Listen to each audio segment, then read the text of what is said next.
মায়াপুর ধাম ওটা গোপনে ছিল, সৃষ্টি হয়েছিল, ওই বৃন্দাবনটার সৃষ্টি হয়েছিল সত্য যুগেরও আগে, কিন্তু 3 যুগ ধরে গোপনে ছিল, তাই ওটা গুপ্ত বৃন্দাবন। আর এখন যেই জায়গাটায় বসে আছেন এর নাম কি?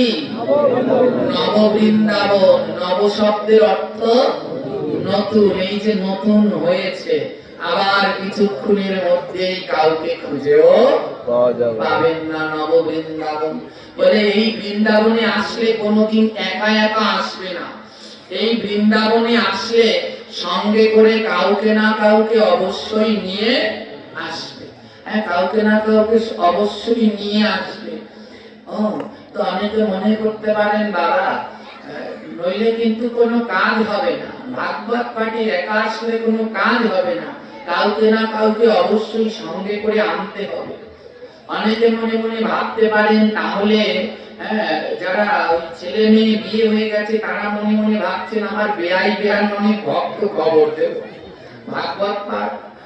কেউ মনে মনে ভাবছেন না আমাদের পাশের বাড়ি একজন ভক্ত আছে, কালকে ওনাকে নিয়ে আসবো। বলে আমি বলি কি জানেন, ভাগবত পাঠে আমি বলি ভক্তদেরকে আনতে হবে না, ভক্তরা আপনি কৃপা করে আসবেন।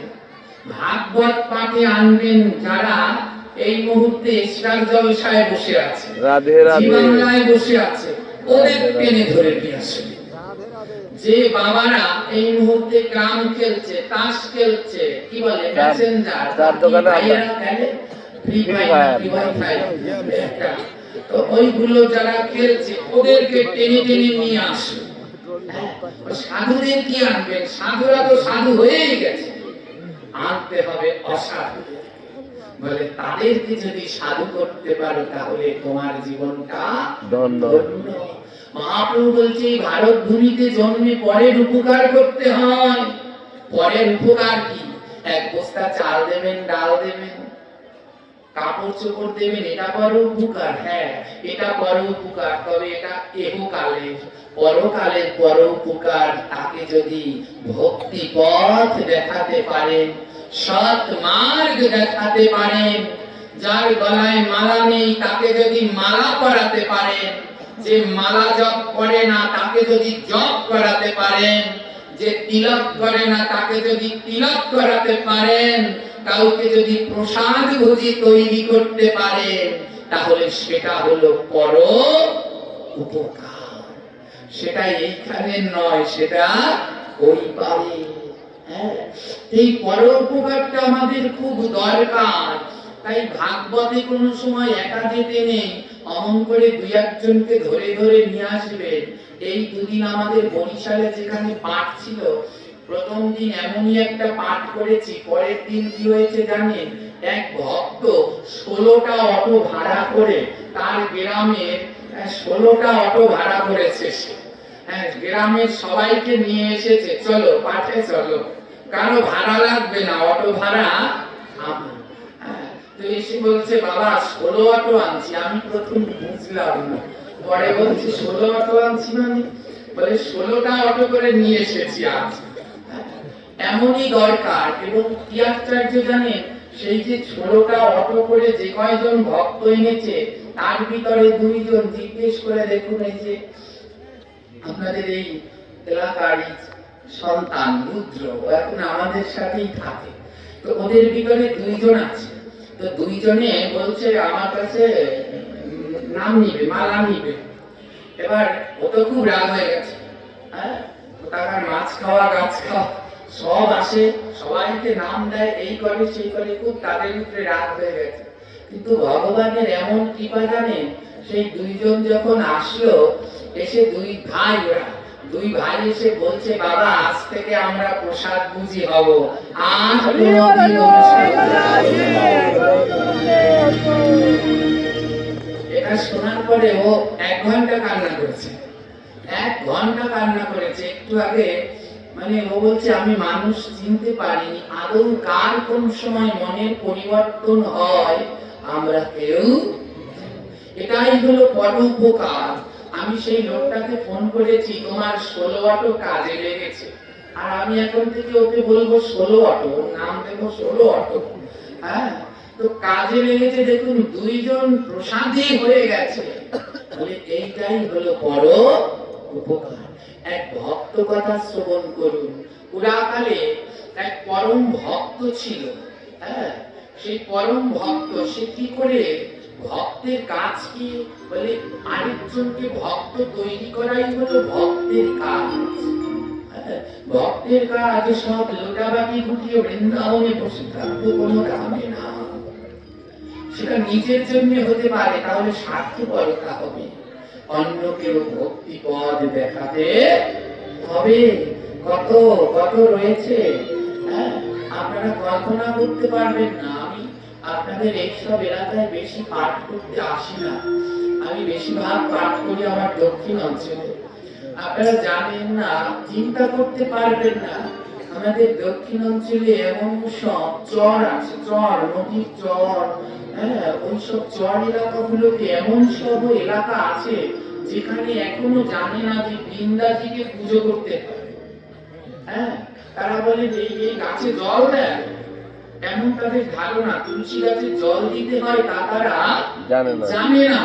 পঞ্চতত্ত্ব চেনে না, পঞ্চতত্ত্ব তারা চেনে না। নিতাই গৌরকে এখনো জানে না, জানে না। এর থেকে দুঃখের আর কি আছে বলুন তো?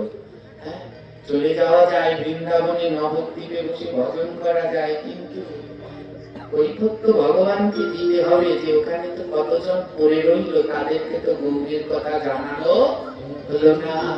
আমার মহাপ্রভুর বাণী, পৃথিবীতে আছে যত নগরাদিগা সর্বত্র প্রচারিত হইবে।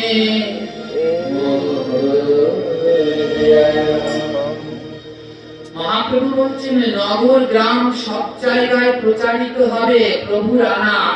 16 নাম 32 অক্ষর মহামন্ত্র। গৌর তো কৃপা করেছেন। এবার এই প্রচারটা করবে কে? বলে তোমরা যারা কৃষ্ণ ভক্ত আছো তারা। হ্যাঁ, এ কোনো পাঠক একা পারবে না, কোনো কীর্তনিয়ার দল একা পারবে না, সবাই প্রচার করতে হবে। সেই দিন হবে ধন্য, সেই দিন হবে ধন্য। শুনো, এক ভক্ত চরিত্র শ্রবণ করো। এই ভক্তের নাম হলো সাধনা। সাধনা ছিলেন পরম কৃষ্ণ ভক্ত। তার মা বাবা তারাও ছিল কৃষ্ণ ভক্ত। তো সাধনা, সে ছিল জেলে সম্প্রদায়ের। জেলেরা কি করে মায়েরা? মাছ ধরে, মাছ বিক্রি করে, এইসব করে জেলেরা। কিন্তু সাধনা একটু অন্যরকম। সাধনা মাছ ধরে না, মাছটা সে ধরে না, জীব হত্যা করে না। কিন্তু কি করবে? বংশ পরম্পরায় ওই মাছ বিক্রি করে তাদের জীবন চলে। সে তো আর অন্য কিছু জানে না, অন্য কিছু জানে না। আপনারা তো ভক্ত খটম দাসের চরিত্রটা শ্রবণ করেছিলেন। ভক্ত খটম দাসের গুরুদেব বলেছিল, খটম তুমি চুরি করা ছেড়ে না। তো খটম দাস গুরুদেবকে বলেছে, গুরুদেব আমি চুরি করা ছেড়ে দেব, আপনি কৃষ্ণ নাম ছেড়ে দেন। গুরুদেব বলে, একই কথা, কৃষ্ণ নাম ছাড়লে আমি বাঁচবো? বলে আপনি ছোটবেলা থেকে কৃষ্ণ নাম করে এসেছেন, ভাগবত পাঠ করে এসেছেন। আপনি যেমন ভাগবত পাঠ কৃষ্ণ নাম ছাড়া বাঁচবেন না, ওটা আপনার পথ। আর আমি ছোটবেলা থেকে চুরি করে এসেছি, ওটা ছেড়ে দিলে আমি খাবো। তদ্রুপ সাধনাও না ওই বাপ দাদার ক্রিয়া। সারা জীবন ধরে শিখে এসেছে মাছের ব্যবসা, মাছ বিক্রি করে। মাছ বিক্রি করে, তবে ও একটু অন্য ধরনের। ও কোনো মাছ ধরে না, মাছ কিনে এনে তারপরে বিক্রি করে, বাজারে বিক্রি করে। সাধনা পরম ভক্ত। সাধনা বুঝতে পারলেন এই জীবনের উদ্দেশ্য হলো প্রচার করা। কি করা? দেখেছেন মায়েরা, হ্যাঁ, আপনারা যখন নবদ্বীপ মায়াপুরে যাবেন, বিভিন্ন বিদেশে ঘুরতে যাবেন, দেখবেন সেই ইংরেজরা, হ্যাঁ, আপনারা কলকাতায় ঘুরতে গেলে দেখবেন, মায়াপুরে বিভিন্ন জায়গায়, বম্বে গেলে দেখবেন সেই ইংরেজরা, ইংরেজ বিভিন্ন দেশে সাদা চামড়ার লোকেরা আমাদের মতো নয়, আমাদের মতো এমন অদ্ভুত দেখতে নয় কারণ। হ্যাঁ, কি সুন্দর সুন্দর দেখতে এক একজন। হ্যাঁ, এক একজন আমাদের মতো খাটো খাটো নয়, এক একটা তাল গাছের মতো লম্বা, আমাদের মতো কালো বড়া পিঠার মতো চেহারা নয়, এক একজনের সবজি কলার মতো গায়ের রং। হ্যাঁ, 2-3 টাকার মালিক নয়, কত কোটি কোটি টাকার মালিক। সব ফেলে দেখবেন কি ওই নবদ্বীপ মায়াপুরের রাস্তায় ঘুরে ঘুরে তারা মালা বিক্রি করছে, গীতা বিক্রি করছে। কি আশ্চর্য! তারা মালা বিক্রি করছে, গীতা বিক্রি করছে, সবাইকে বলছে নেন না একটি গীতা, নিন নিন নিন। কেমন ভাবে আকুল ভাবে বুঝাচ্ছে। বাংলা তারা বোঝে না, তারপরও চেষ্টা করছে বাংলায় প্রচার করতে, নেও না একটা গীতা নেও। হ্যাঁ, তারা প্রচার করছে কিন্তু আমরা পারলাম। শুধু ভাগবত শুনলেই হবে না, শুধু ভাগবতে গেলেই হবে না, নিজেকেও এই ভগবানের বাণী দিয়ে কাজে লাগাতে হবে, অন্যকেও এ পথে আনতে হবে। দেখুন এই গীতা কত অমৃতময়, কত মধুময়, শ্রীমৎ ভাগবতে গীতা, কিন্তু ভগবান চোখ দিল আমাদের গীতা পড়া হলো না, গীতা পড়া আমাদের হলো না। এখনো আমরা কত কিছু শিখিনি। দেখুন এই পাঠ হচ্ছে, সবাই এখানে এনে এনে যে টাকা দিচ্ছে ভগবানের গায়ে, ভাগবতের উপরে। বলুন তো টাকা কি ভগবানের গায়ে দেওয়ার জিনিস? ভাগবতে দেওয়ার জিনিস? দেওয়ার জিনিস এগুলো? ভাগবতের মধ্যে এগুলো দেওয়ার জিনিস? জোরে বলবেন। তাহলে এবার আপনাদের বাড়িতে, সবার বাড়িতে শ্রীমৎ ভাগবত গীতা আছে না নাই? এবার আমি সবার বাড়ির গীতাগুলো গিয়ে সার্চ করি, প্রত্যেকের বাড়ির গীতার মধ্যে টাকা পাওয়া যায়, আছে না নাই? প্রত্যেকে গীতার মধ্যে 10 টাকা, 20 টাকা, 5 টাকা করে রেখে দিয়েছে। কেন রাখলেন? আরে টাকা রাখবেন সিন্ধুকে দয়ারে, ও গীতার মধ্যে কেন রেখে দিয়েছে? বড় কষ্ট হয় এইসব জিনিসগুলো দেখলে। জানেন এই টাকা ছাড়া জগৎ থাকা, এটা সত্যি, কিন্তু এই টাকার থেকে অপবিত্র কিছু নাই, সব জায়গায়। এটা পকেটে নিয়ে কতজন বাথরুমে যায় না, টয়লেটে যায় না, পায়খানায় যায় না, যায়। এটা পকেটে নিয়ে গোমাংস খাওয়া হয় না, হয় কি না? এটা শুদ্ধ? এটা শুদ্ধ? আমাদের সনাতন ধর্মে এই নোট টাকা কোনো কিন্তু ভগবানের দান দক্ষিণায় লাগে না, লাগে?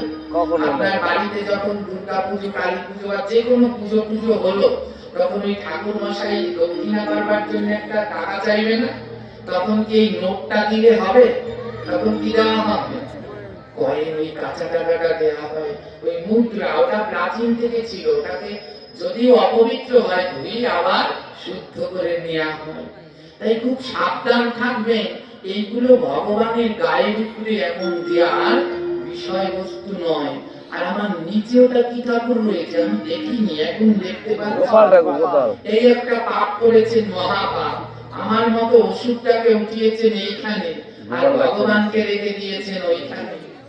এর থেকে বড় দুঃখের আর কিছু হয় না। ওনাকে রাখবেন যত থেকে যত উঁচায় পারা। এর ভিতরে কি বলে আপনাদের এইদিকেই তো হয় গণেশ পাগলের মেলা না? ওখানে গেলাম ঘুরতে, ওই যে মেলায় একবার গিয়েছিলাম অনেক আগে, বড় দুঃখ লাগে। গোপাল বানিয়ে, মাটির গোপাল বানিয়ে তার হাতে এমন থালা দিয়ে রেখেছে, আর গোপালের গলায় লিখে দিয়েছে আমায় কিছু ভিক্ষা দাও। এর থেকে পাপ আর কিছু আছে পৃথিবীতে? এর থেকে পাপের আর কোনো কিছু হতে সাবধান থাকতে হবে। আমরা যেন এই সমস্ত বিষয়গুলোতে খুব সচেতন হই। হ্যাঁ, ভাগবতে প্রণামী দিবেন, যখন কেউ প্রণামী আনতে চায় প্রণাম করে ওকে প্রণামী দিবেন, কিন্তু ভগবানের গায়ের উপরে নয়। গীতাকে প্রণামী দিবেন, কিন্তু গীতার মধ্যে নয়। ওই গীতার মধ্যে টাকাটা রেখে দিলে ওর অপরাধ হয়। গীতার সাথে টাকার তুলনা। অনেকে দেখি তুলসীর মালা পরে, খুব ভালো তো, তুলসীর মালার সাথে আবার কি করে সোনার রাধা কৃষ্ণ করে। আবার একটা তুলসীর গুটি, একটা সোনার গুটি, একটা তুলসীর গুটি, একটা সোনার গুটি। অনেকে আবার বলে গ্রাম অঞ্চলে তুলসীর সাথে সোনা না দিলে কোনো কাজ হবে না। আরে তুলসীর সাথে কোনো সময় সব করতে নেই। এই কলি 5 জায়গায় বাস, জানেন ভাগবতে বলা আছে কলি থাকে 5 জায়গায়। কয় জায়গায়?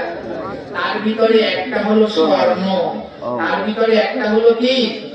তো স্বর্ণটাকে আগে দেওয়া লাগে বাদ, কিন্তু স্বর্ণটাকে সে যারা সধবা মায়েদের পড়ার অধিকার আছে, সধবা মায়েদের স্বর্ণ পড়ার অধিকার আছে, কিন্তু যারা ভক্তি পথে আছেন তাদের কোনো সময় উচিত নয়। আর তুলসীর মালার সাথে ও তো কোনোদিন প্রশ্নই ওঠে না। এর আগে এই যে কদিন পাঠ করেছিলাম, এর আগে আমি মস্তকাপুরে প্রায় জোনার গলায় দেখি সোনার রাধা কৃষ্ণ, সোনার গুটি। জিজ্ঞেস করলাম এগুলো কেন? তো ওরা আমাকে বলছে বাবা আপনি জানেন না তুলসীর মালার সাথে সোনা না দিলে কাজ হয় না। তো বলছি আবার যদি আসি সোনা দেওয়াবো তারপর। হ্যাঁ, তো এখানে তো কয়েকজন মস্তকাপুরের বাতাস এসেছে, একটু পৌঁছে দিলাম যেন ওই কথাটা কদিক পর্যন্ত যায়। ঠিক আছে, ঠিক আছে। এটা অপরাধ দিতে নেই। জানেন মা সীতার বনবাস ফেলছে কেন? এই দেখুন সোনা এসে পড়েছে, এটা আসল। হ্যাঁ, ওই যেগুলো করেন ওগুলো নকল। কারণ কি ওই যে ভগবান ওই ভোগারতি হয় না, বসিতে আসন দিল স্বর্ণ সিংহাসন, সোনার সিংহাসন বসতে দিয়েছে না ভগবান। তো সোনার সিংহাসন, অবৈতের গৃহে সোনার সিংহাসন আসবে কি করে? যার মাটির ঘর, তাল পাতার ছাউনি, তার ঘরে সোনার সিংহাসন কাকে বলে? ও সোনা সোনা নয়, এ সোনা সোনা। বুঝতে পারলেন? ওই আপনারা যে কানে গলায় করেছেন ও সোনা সোনা না, এ সোনা। এই ভাগবত শুনছেন, এ হলো সোনা। বলে এর থেকে মূল্যবান রত্ন আর কোনটা হতে পারে। কেন বললাম এই আসল সোনা জানেন? একে দেখলে আমার মাঝে মাঝে হিংসা হয়। হ্যাঁ, ওই মাঝে মাঝে আমি ইউটিউবে সব পাঠগুলো দেখি, যতটা সময় পাই আমি বিভিন্ন পাঠকের পাঠ দেখি।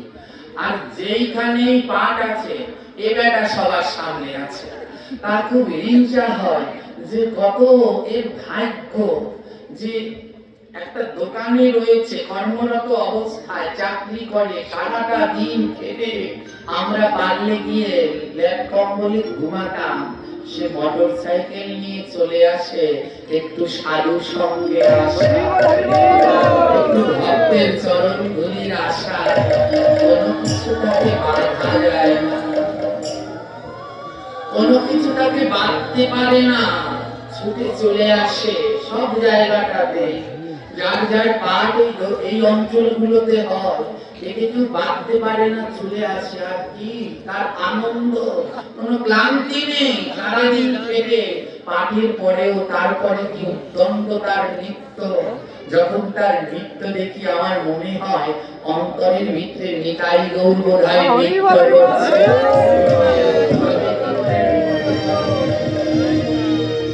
এই আসল সোনা, তাই ও সোনার দিকে নজর দিলে পরে শেষ হয়ে যাবে। জানেন মা সীতা বনবাসে গেল কেন? মা সীতা বনবাসে গেল কেন? অনেকগুলো কারণ মা সীতার বনবাসে যাওয়ার। তার মধ্যে একটা কারণ কি জানেন? মা সীতার সোনার উপরে লোভ ছিল। তিনি সীতা স্বয়ং রামচন্দ্রের সহধর্মী, সাক্ষাৎ মহালক্ষ্মী। তাকে বনবাসে যেতে হলো কেন জানেন? তার সোনার উপরে লোভ ছিল। মা সীতার শ্রীরামচন্দ্র ঘরের দাওয়ায় বসে বসে প্রকৃতির সুন্দর মনোরম পরিবেশ দেখছিল। হ্যাঁ, রাবণ পাঠিয়ে দিয়েছে মারিচকে, যাও যাও তুমি হরিণ হয়ে যাও, হরিণ হয়ে যাও, তবে রক্ত মাংসের হরিণ না, সোনার হরিণ হয়ে যাও। কারণ নারীদের দুটো জিনিসে লোভ থাকে, এক হলো সোনা আর এক হলো শাড়ি। যত পায় ততই চায়। তাই রাবণ বলে যদি সোনার হরিণ হয়ে যাও তাহলে হয়তো তোমার দিকে সীতা তাকাতেও পারে। রাবণ তো খুব জ্ঞানী, তো সোনার হরিণ হয়ে যেই গেলে, দেখুন মা সীতার পাশে কি বসা ছিল? জোরে বলবেন। রাম তার স্বামী বসা। এই জগতে সতী নারীর কাছে সব থেকে দামি মূল্যবান রত্নটা কি? স্বামী। জোরে বলবেন মায়েরা। স্বামী। স্বামীর থেকে বড় রত্ন সদবা মায়েদের আর আছে? স্বামী যে হারায় সে বোঝে যে ও রত্নটা হারিয়ে গেলে জীবনের কত যন্ত্রণা। যারা হারিয়েছে, এই পর্বে যারা এসেছে তারা বোঝে। যতদিন পাশে থাকে দুঃখে সুখের সঙ্গী। তো প্রত্যেক সদবা নারীর মহামূল্যবান রত্ন হলো তার স্বামী। মা সীতার পাশে বসা ছিল তার স্বামী, কিন্তু মা সীতা স্বামীর দিকে ধ্যান না দিয়ে তার মনটা গেল সোনার হরিণের দিকে। সোনার হরিণের দিকে। স্বামী রামচন্দ্রকে বলছে, স্বামী আমাকে সোনার হরিণ এনে দাও। মহাজন বললেন, এখানেই সীতা তোমার সব থেকে বড় ভুল। নইলে তুমি কোনোদিন বনবাসে যেতে, ওই রাবণ তোমায় কোনোদিন হরণ করতে পারত না, তোমার এত কষ্ট পেতে হতো না। যদি স্বামীর পাশে থাকাই তোমার সুখ মনে হতো, তাহলে রাবণ নিতে পারত? যদি স্বামীর পাশে থাকতো রাবণ নিতে পারত না। কিন্তু মা সীতা করলেন কি, ওই সামান্য সোনা আনার জন্য স্বামীকে পাঠিয়ে দিলেন। তাই মায়েরা সাবধান, জগতে পতি দেবতা স্বামীর থেকে মূল্যবান কিছু পাবেন না। ওই মা সীতা সেই ভুলটা করেছিল, এই শিক্ষাই দিচ্ছে আপনাদেরকে। বলে আমি করেছি, তোমরা যেন এই ভুল করো না। মা সীতা কি করলেন? রামচন্দ্রকে বললো, আমায় সোনার হরিণ এনে দাও। মহাজন বললেন, হে সীতা তুমি বড় অজ্ঞানের মতো কাজ করলে। সাক্ষাৎ সোনার খনি ছিল তোমার পাশে, সেই সোনার খনি রেখে তুমি সাধারণ একটা সোনার হরিণ আনতে স্বামীকে পাঠালে। যেই না সোনার হরিণ আনতে রামচন্দ্র গেল, সেই সুযোগে রাবণ মা সীতাকে হরণ করে নিয়ে গেল। অর্থাৎ সোনার উপরে লোভ থাকলে গোবিন্দ পাওয়া যাবে না। মা সীতার সাথে সাক্ষাৎ ভগবান, সোনার উপরে এমন লোভ ভগবান হারিয়ে ফেললেন। সাবধান।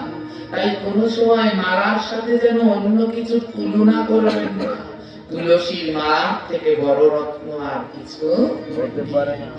সাধনা, তিনি মাছ ধরেন, একজন পরম ভক্ত মাছ ধরেন, কিন্তু কোনদিন নিজ হাতে জীব হত্যা, মাছ বিক্রি করেন কিন্তু ধরেন না। কি করবে? তার জীবিকা অর্জন করতে হবে, বাপ দাদার কাছে শিখেছে মাছ বিক্রি করা, তাই মাছ বিক্রি করে কিন্তু নিজে মাছটাকে মারে না। তো একদিন সাধনার মনে, হরিবল, একদিন সাধনার মনে বাসনা দেখা দিল। কি বাসনা? যে আমার তো প্রচার করা হলো না, আজ থেকে আমি প্রচার করব। সাধনা যে মাছ বিক্রি করে, ওই দোকানের সামনে লিখে দিয়েছে, দোকানের সামনে, বাজারে দোকানের সামনে একটা সাইনবোর্ডে লিখে দিয়েছে, আমার কাছে যে মাছ কিনতে আসবে, যদি আমার সাথে 1 ঘন্টা নাম করে, কি করে? 1 ঘন্টা নাম করে, 1 কেজি মাছ কিনলে তাকে 1 কেজি দিবি। বলে আমারও তো প্রচার করতে হবে, কিন্তু এই মাছ বিক্রি করতে গিয়ে আমার তো প্রচার হচ্ছে না, তাই একটা উপায় তো বের করতে হবে। সাধনা বলছে, আমার কাছে যে মাছ কিনতে আসবে, 1 ঘন্টা নাম করলে 1 কেজি মাছ কিনলে আর 1 কেজি, আর 2 ঘন্টা নাম কিনলে, 2 ঘন্টা নাম করলে 1 কেজি মাছ কিনলে 2 কেজি, 3 ঘন্টা নাম করলে 1 কেজি কিনলে 3 কেজি। এই অফার লিখে দিয়েছে দোকানের সামনে। এবার যারা মাছ কিনতে আসে দোকানে, যারা সাধনার দোকানে যারা মাছ কিনে, ওরা বলছে কি, বউকে বলছে, বউ বাজারের ব্যাগটা দাও। বউ বলছি এত সকালে কেন? বলে 1 ঘন্টা আগে গিয়ে নাম করলে সাধনার দোকানে 1 কেজি মাছ বেশি পাওয়া যাবে। 1 কেজি পয়সা নেবে, আর 1 কেজি পয়সা নেবে না। 1 কেজি পয়সা নেবে, আর 1 কেজি পয়সা নেবে না। সাধনা এমন এক অভিনয় উপায় আবিষ্কার করলেন, তৈরি করলেন, অভিনব পদ্ধতি। সব তার দোকানে মাছ কিনতে সবার আগে আগে চলে আসে। সবার আগে আগে এসে 1 ঘন্টা নাম করতে হবে, 1 কেজি টাকা দিলে আরেক কেজি পায়। সব লাইন দিয়েছে আর সবাই নাম করছে, হরে কৃষ্ণ হরে কৃষ্ণ কৃষ্ণ হরে হরে হরে রাম হরে রাম রাম রাম হরে হরে হরে কৃষ্ণ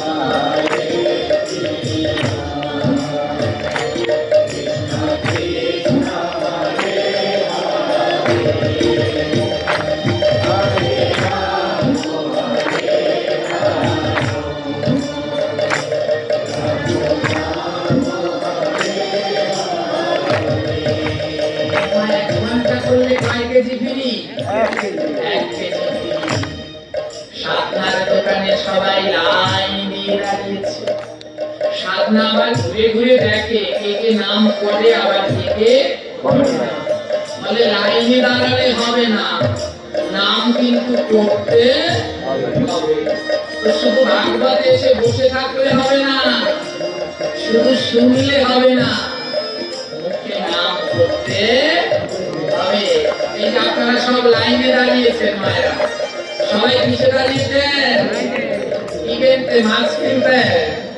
এখানে কিসের লাইনে দাঁড়িয়েছে? ভক্তি কিনবার জন্য। আজ এখানে আমরা ভক্তি কিনতে এসেছি গো। আর কি ব্যস্ত এসেছি জানে? নিজের যত পাপ আছে, জন্মে জন্মের যত পাপ ছিল, আজ এই সাধুর বাজারে সব বেঁচে যাও। বলে কেমন ভাবে আমার পাপ যাবে? বলে ভক্তের চরণ ধুলা লাগলে, ভক্তের অঙ্গ পরশ করি, জন্মে জন্মের অর্জিত পাপ দূরীভূত হবে। হরে কৃষ্ণ হরে কৃষ্ণ কৃষ্ণ কৃষ্ণ হরে হরে হরে রাম হরে রাম রাম রাম হরে হরে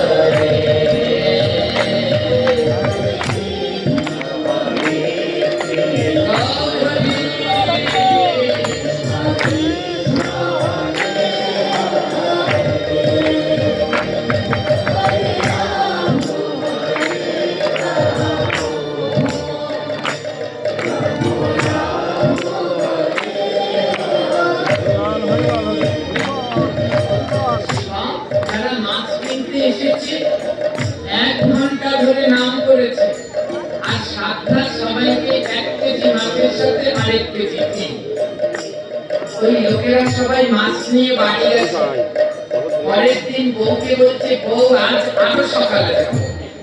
বলো কেন? আজ 2 ঘন্টা নাম করবো, তাহলে 1 কেজি কিনে 2 কেজি আরো সকালে গেছে। আজ ভক্তরা সব লাইন দিয়ে দাঁড়িয়ে নাম করছে 2 ঘন্টা ধরে নাম। হরে কৃষ্ণ হরে কৃষ্ণ কৃষ্ণ কৃষ্ণ হরে হরে। বলো আরো জোরে, ভগবান কাকে বলো? তোমায় না, তোমাদের কিছু বলেই না, জোরে বলো।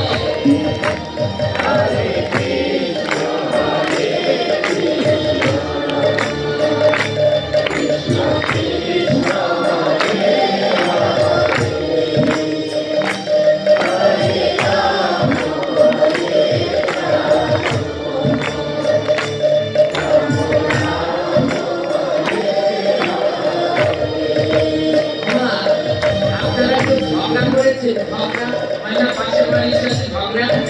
ঝগড়া করার সময় কি আস্তে আস্তে ঝগড়া করে না জোরে জোরে করে? জোরে জোরে করে না? তুমি এমন জোরে বলে পাশের বাড়িটাই শুনে শুনে সে যেন ঘর থেকে বের হয়। একজনের মুখ না দেখে ঝগড়া করলে কি কোনো লাভ আছে?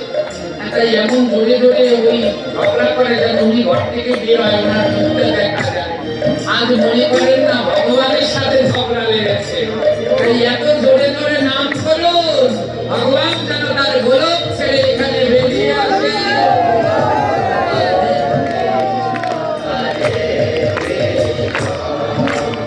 আরো জোরে।